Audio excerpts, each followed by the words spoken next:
Selamat pagi anak-anak, apa kabar kalian hari ini?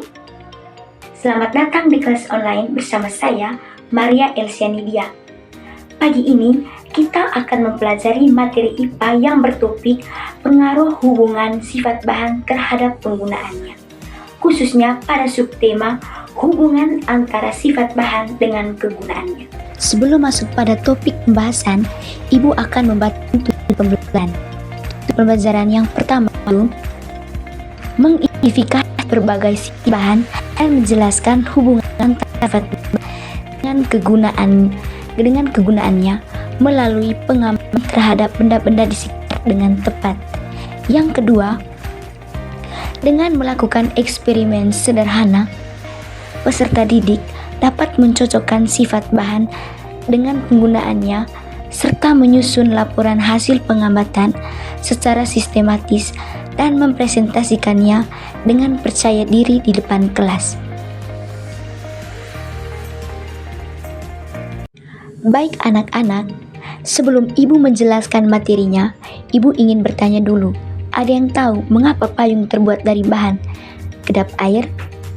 Jadi anak-anak, payung terbuat dari bahan kedap air karena fungsinya untuk melindungi tubuh kita dari hujan, sehingga air hujan tidak bisa menembus payung dan membasahi orang di bawahnya. Jika payung dibuat dari bahan yang menyerap air, maka air akan meresap dan tidak efektif melindungi. Selain itu, bahan kedap air juga lebih cepat kering dan tahan lama, sehingga praktis untuk digunakan berulang kali. Baik anak-anak, di sini Ibu akan menjelaskan yang pertama itu pengertian sifat bahan. Sifat bahan adalah karakteristik fisik atau kimia dan suatu bahan yang memengaruhi bagaimana bahan tersebut digunakan dalam kehidupan sehari-hari. Nah, anak-anak, ada beberapa sifat bahan, yaitu yang pertama kekuatan, kelenturan, daya serap, konduktivitas listrik, dan ketahanan terhadap air. Selanjutnya, Ibu akan menjelaskan satu persatu jenis-jenis sifat bahan tersebut. Yang pertama, kekuatan. Kekuatan adalah kekuatan bahan mengukur seberapa tahan bahan tersebut terhadap tekanan atau tarikan. Contohnya itu anak-anak seperti baja. Baja itu sering digunakan dalam pembuatan jembatan karena dia memiliki sifat yang kuat dan tahan lama dan juga tidak mudah patah. Yang kedua, kelenturan. Kelenturan adalah kemampuan bahan untuk ditekuk atau dilengkungkan tanpa patah. Kemampuan bahan untuk ditekuk atau dilengkungkan tanpa patah seperti karet sering digunakan dalam pembuatan bahan. Selanjutnya, karet Ibu akan menjelaskan contoh hubungan sifat bahan dengan kegunaannya. Karet dalam itu digunakan dalam pembuatan bahan itu. Contohnya itu anak-anak karena dia memiliki sifat dan yang lentur, sehingga sering dalam pembuatan ban, selang, dan lain-lain. Yang ketiga, daya serap. Daya serap adalah kemampuan bahan untuk menyerap cairan atau air.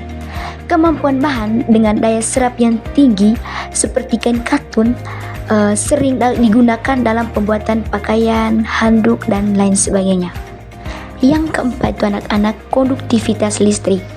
Konduktivitas listrik merupakan kemampuan bahan untuk menghantarkan listrik.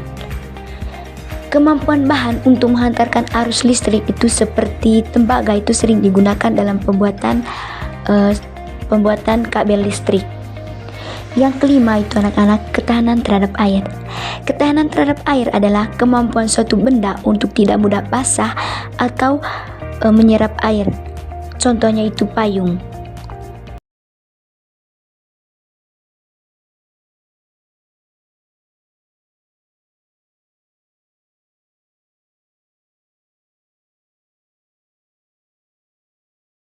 Yang pertama itu adalah kayu. Kayu itu bersifat kuat tetapi relatif ringan dan juga mudah dipotong dan dibentuk.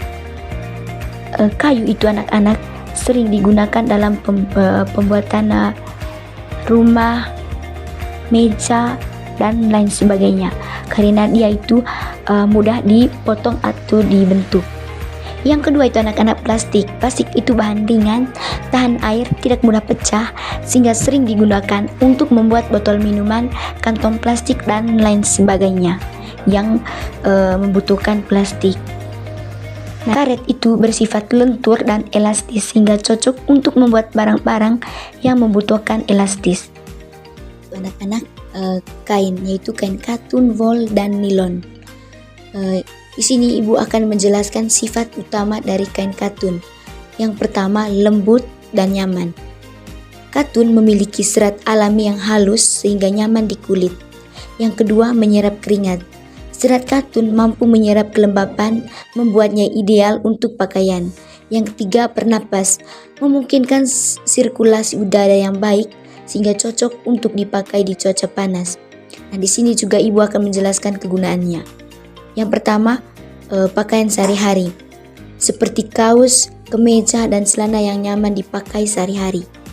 Yang kedua, bending, spray, dan sarung bantal karena kenyamanannya saat tidur. Yang ketiga, handuk. Kemampuannya menyerap air membuatnya ideal untuk handuk. Itu anak-anak kain wol. Sifat utama dari kain wol yang pertama itu hangat dan isolatif. Wol memiliki serat yang mampu menjaga panas tubuh sehingga sangat hangat. Yang kedua, mampu menyerap kelembapan. Meskipun menyerap kelembapan, wol tetap menjaga isolasi termalnya. Yang ketiga, tahan lama dan elastis. Wol cenderung tahan lama dan memiliki elastisitas yang baik. Nah, di sini juga ibu akan menjelaskan kegunaannya. Yang pertama itu pakaian musim dingin. Sweater, mantel, dan sel yang membantu menjaga suhu tubuh di cuaca dingin. Yang kedua, perlengkapan outdoor. Pakaian untuk aktivitas di luar ruangan yang membutuhkan bahan hangat dan tahan lama. Terakhir tuh anak-anak, kain nilon. Sifat utama dari kain nilon ini yang pertama itu kuat dan tahan abrasi. Nilon memiliki kekuatan yang tinggi sehingga tahan terhadap gesekan dan kerusakan. Yang kedua, ringan dan cepat kering. Material nilon sangat ringan dan mudah kering setelah basah. Yang ketiga, tahan air. Memiliki sifat tahan air membuatnya cocok untuk penggunaan di luar ruangan. Nah, kegunaannya, yang pertama itu pakaian olahraga dan outdoor, jaket atau celana untuk kegiatan luar ruangan dan olahraga karena ketahanannya dan sifat cepat kering. Yang kedua, tas dan aksesoris. Digunakan untuk membuat tas, ransel, dan aksesoris lainnya karena kekuatan dan ketahanannya. Baik anak-anak, itu saja materi yang akan kita pelajari hari ini. Sekian dari Ibu, mohon dimaafkan bila ada kesalahan dalam menjelaskan materi ini. Sampai jumpa di video berikutnya.